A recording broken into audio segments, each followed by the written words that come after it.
our first mock voter. Yay! Student leaders at Montgomery College in Rockville, Maryland, recently set up a mock polling booth with sample ballots and invited election officials to conduct voter education. It's an effort to get students ready to vote in the November U.S. presidential election. Today's event was all about voter education and letting people see the polls, see what they were going to experience at the polls. Participants like Akyan Demong seem appreciative. I just want to see how it feels like voting for the first time, because this is my first time voting for the actual presidential election. I want to see what is the procedure. These young voters care about a range of issues. Financial issues with the debt of the country.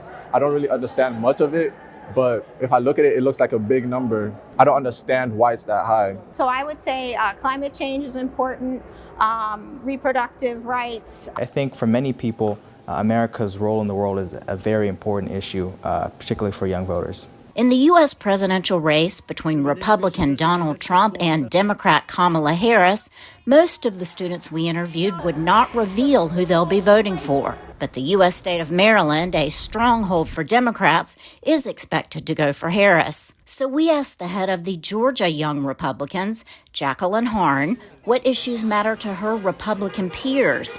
For many, she said, it's about the economy.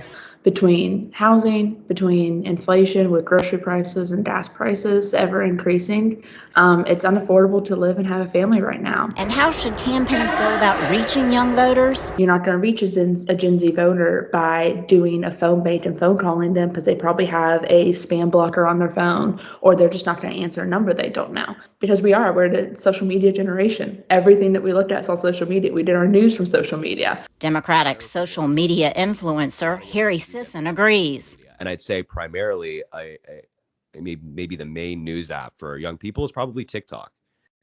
That's my main platform. And whatever reason that may be, I think it's mostly because it's digestible. A lot of these news segments that you see on TikTok are 30 to 60 seconds.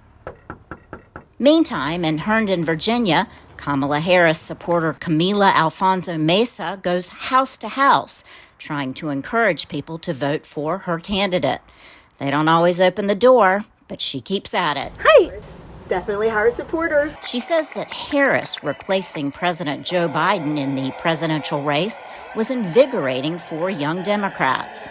I have seen a big shift in energy and enthusiasm since the vice president became the nominee. Alfonso Mesa thinks the Gen Z voting bloc of over 40 million young people could make a real difference in the presidential election. Laurel, Bowman, VOA News.